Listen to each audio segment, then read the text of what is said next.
They clapped for him. I stood in the shadows. He smiled at me from the stage like we'd both made it. But I knew better. He took my lines, my light, and the applause that was meant for me. They always said he had more charisma. They said I was the backbone but not the face. They said it didn't matter because we were a team. But it mattered. God, it mattered. And when the curtain fell, I was the only one who disappeared. It wasn't failure. It was something bigger. Just not visible yet. I'm not bitter anymore. But I remember everything. Every pause. Every praise. Every silence that had my name on it. My name is Elena Carter, I'm 29, and I live in Austin, Texas. This is how I lost the spotlight and ended up owning the whole damn stage. I was supposed to be the one who made it out. The one they pointed to at family reunions and said, "Look at her. Elena always had it. Since I was 6, I lived for the stage. School plays, church recitals, local theater. I memorized monologues the way some kids memorized multiplication tables. I didn't dream of being famous. I dreamed of being remembered. In my small Oklahoma hometown, ambition like that was foreign. You either became a nurse, a teacher, or a wife. I wanted something more. I wanted to become something more. By 18, I had a scholarship to study performance arts at a mid-sized college in Dallas. I was on track. Every professor said I had range. They said I had that rare stillness that draws people in. Then came him. His name was Jacob Reyes. Transfer student from Los Angeles.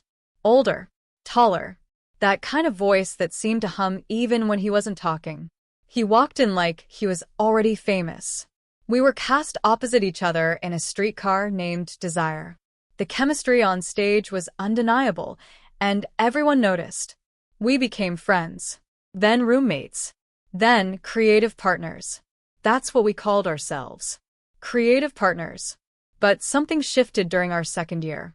We started writing original material, just fun sketches, little one-acts. I'd write. He'd pitch in a few punchlines and perform. Then we posted them online. It was supposed to be a portfolio for both of us. But slowly the comments came. Jacob's delivery is genius. He's got star power. What's her name again? He carried that whole scene. I laughed it off. I'm the writer, I'd say. He's just louder. But deep down it stung. Because he wasn't just loud. He was magnetic. Then came the night of the Metro Stage Talent Awards, a big deal in our city. One of our skits had gone mildly viral, and we were invited to perform it live. We rehearsed for weeks. I'd written it from scratch. It was supposed to be our night. Backstage, Jacob was pacing like he always did. I was fixing his collar when he said it. "Hey, Elena, if they call one of us for solo recognition, just smile, okay? We're a team." I forced a laugh. Sure. That night, he ad-libbed 2 scenes. Made a few subtle changes I wasn't prepared for. Lines I had written disappeared mid-delivery. The crowd roared. When the awards were announced, it was Jacob's name. Best Breakout Performer. No mention of the writer. No mention of us. He found me after the show, trophy in hand, eyes glittering under the spotlights. "You were amazing," he said, like he was offering me a seat at the kids' table. "You really brought it to life." And I smiled. Because cameras were around. Because my parents had driven 5 hours to be there. Because what else could I do? When we got back to the apartment, I locked myself in the bathroom, turned on the shower to muffle the sound, and cried for the first time in years. A week later, I dropped out. No one knew what to say. My mom told the neighbors. "She's just taking a break." My aunt whispered to my uncle. "We don't talk about that anymore." Even Jacob sent me a text. "Hey, take all the time you need. Let me know if you want to collaborate again." I never replied. I moved back to Austin, where I'd gone to high school, and took a job at a call center. Temporary, I told myself. Just until I figured things out. But months turned into a year. And the girl who once memorized Shakespeare? She started forgetting her own lines. I wasn't ashamed, not exactly. But I did feel invisible. As if someone had paused my life and forgotten to hit play. I still wrote. Late at night. Between shifts. But I didn't share anything. Not even with friends. My name hadn't been on the award. My name hadn't been on anything in a long time.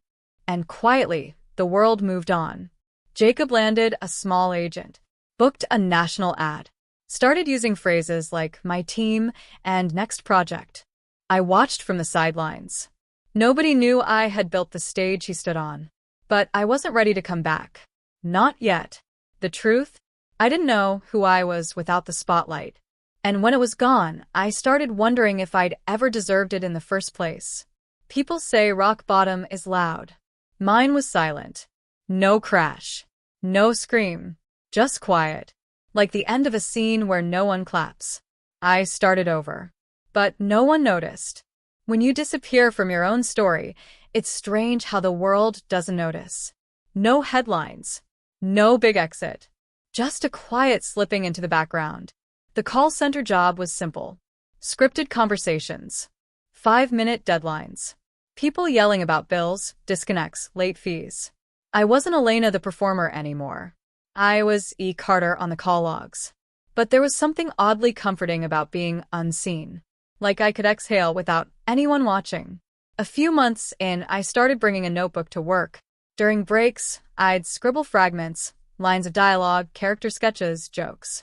I didn't think of it as writing. It felt more like survival. Then one day, while waiting for my bus, I saw a flyer pinned to a coffee shop window. Community theater in the park, volunteers needed. It wasn't glamorous. It wasn't even paid. But I missed stories. I missed rhythm. I missed belonging to something creative. So that Saturday, I showed up. I wasn't ready to act, not yet. But they needed help with props and lighting. So I held ladders, painted backdrops, untangled cords. I kept my head down. I didn't say I'd studied theater. Didn't say I'd once been called a rising star. I just worked. Then, after rehearsal one day, an older woman named Doris tugged on my sleeve. "Sweetheart," she said, "can you show me how to run this projector again? This machine hates me." I laughed. It doesn't hate you. It just needs to be understood. That became our inside joke. Every time she forgot a button, she'd groan, "Still hates me?" And I'd reply, "Not yet, it's just warming up to you." Doris was 67. She'd never done theater before, but after retiring from a government job, she said she wanted to feel things again. I started staying late just to help her rehearse lines. And she started remembering them. One day, she came in glowing. She handed me her phone. "Look," she said. "My daughter watched our play online." She cried. She said, "Mom, I've never seen you so alive." Her voice cracked. "You brought my baby into my living room." I didn't know what to say. That night, I walked home feeling something I hadn't felt in years. Not pride. Not recognition. Just meaning. We kept going. More productions. More rehearsals. Word spread, and suddenly we had new people joining every month.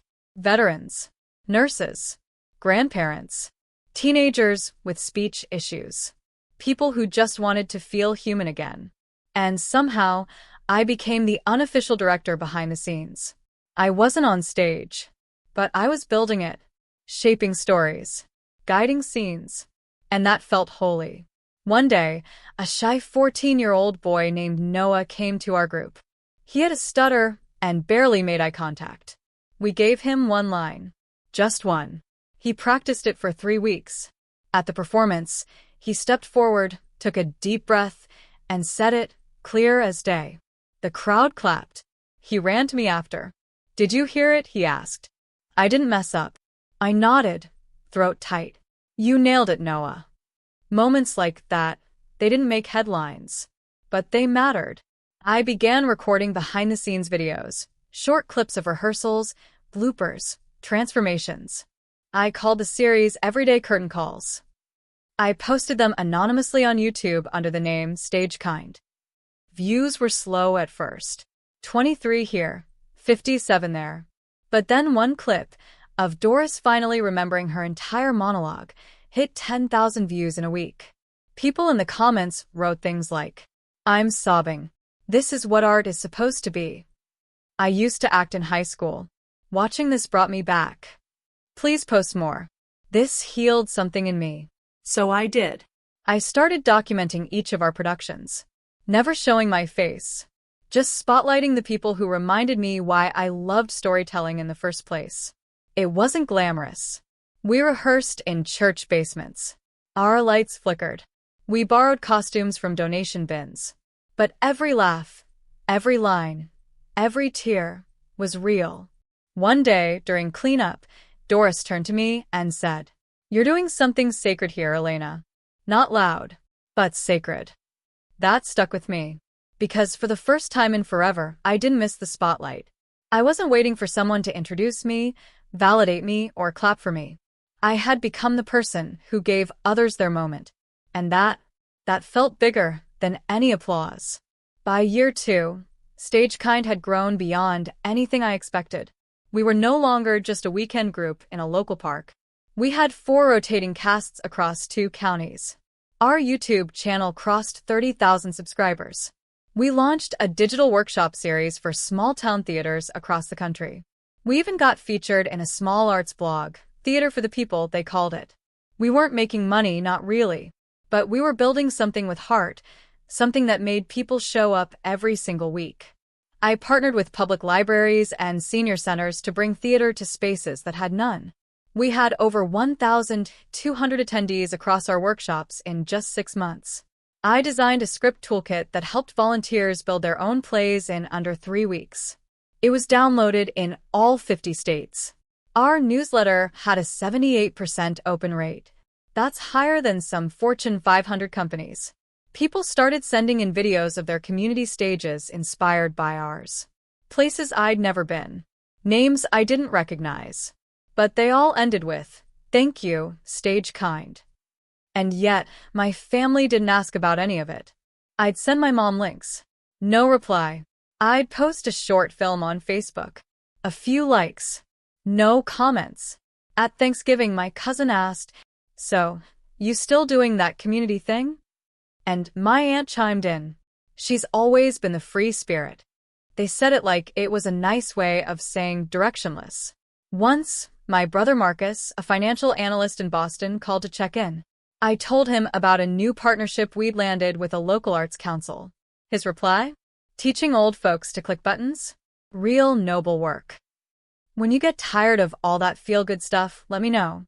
I could help you with a resume. It was like I was speaking a different language. As if impact didn't count unless it came with a paycheck or a title. But I kept going. Every new email from a stranger kept me grounded. Every opening night made me feel alive. And still, my name stayed off everything. Even the YouTube channel didn't list me as creator.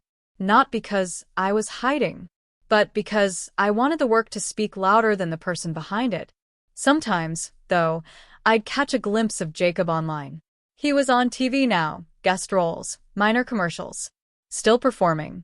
Still shining. His Instagram was full of red carpets, behind-the-scenes shots, grateful for the journey captions. Once, I clicked on a video where he thanked his mentors for pushing him creatively. I wasn't mentioned. I closed the tab. Not bitter. Just aware. Because while he was being lit from all sides, I was becoming the one holding the spotlight steady for others. And still, nobody from my world really saw it. But, you know what? That didn't break me. Because somewhere between rehearsals and late-night edits, I stopped needing their recognition. What I craved wasn't attention. It was alignment. And even if my family couldn't see it, I knew, deep in my bones, that I was finally in the right place. Still, a part of me, just one small part, wondered what it would feel like if someone finally said it out loud. "Elena, we see you." But that moment would come. And not from where I expected. It happened on a Thursday. I almost didn't go. We were invited to a small regional arts conference in Dallas, a showcase for community-led initiatives. They gave us a booth and a 20-minute window on the smaller stage to share our work. I wasn't even supposed to present. Aisha, one of our longtime volunteers, had prepped the whole thing. But the morning of, her kid got sick, and she called in a panic. "Elena, I know you don't like the spotlight, but..." I smiled. "It's fine. I've got it." I drove the 4 hours alone. Playlist on low, nerves creeping in. I hadn't stood in front of a crowd since the metro stage night with Jacob. Since everything changed. But this wasn't about performance. This was purpose. The hall was small, maybe 60 people. Mostly nonprofit heads, a few indie filmmakers, some corporate reps. I walked on stage, heart-thudding, and told the story of Stage Kind. Of Doris. Of Noah. Of the monologues and mended hearts. I didn't script it. I just spoke. When I finished, there was silence for a second. Then applause. A few standing. I didn't feel triumphant. I felt steady. I stepped down, collected my things, and made my way back toward the booth. That's when I heard it. A woman's voice, low, awestruck. That was you? You run Stage Kind. I turned. She was tall, red hair in a braid, maybe early 30s. She had a badge that read, Maya Ellison, Evergreen Wellness Center. Yes, I said, smiling politely. She blinked like she'd just met a celebrity. Oh my God, my fiancé talks about your videos all the time. His grandmother's in a care home in Pennsylvania. They use Stage Kind scenes as part of their therapy now. He said it's the only time she really wakes up. It makes her laugh. Remember things. My breath caught. That's wow. That's beautiful. She laughed, then paused, brow furrowing slightly. Wait, do you perform in the videos? He always thought it was a team. I shook my head. No. I just create them. She stared, then whispered, You're her. Her eyes filled with tears. You don't know what it did for them. It became their weekly ritual, every Friday. Your backstage glimpses videos? His grandmother memorized them. She'd recite lines. I'm not exaggerating. It brought her back. I didn't know what to say. So I nodded. Then another voice. A familiar one. Maya? I turned. And there he was. Jacob. Same chiseled jaw. Same calm charisma. But the hair was shorter, and the smile more careful. He walked up, glanced at me, then did a double take. Elena? My heart didn't skip. It froze. He looked from me to Maya. You two know each other? Maya's mouth dropped open. This is Elena? The one who created Stage Kind. His head tilted. You're behind that channel? I nodded. He stared at me for a second too long. I had no idea. Most people don't, I said. Maya, still stunned, turned to him. You never told me you knew her. Jacob cleared his throat. We went to college together.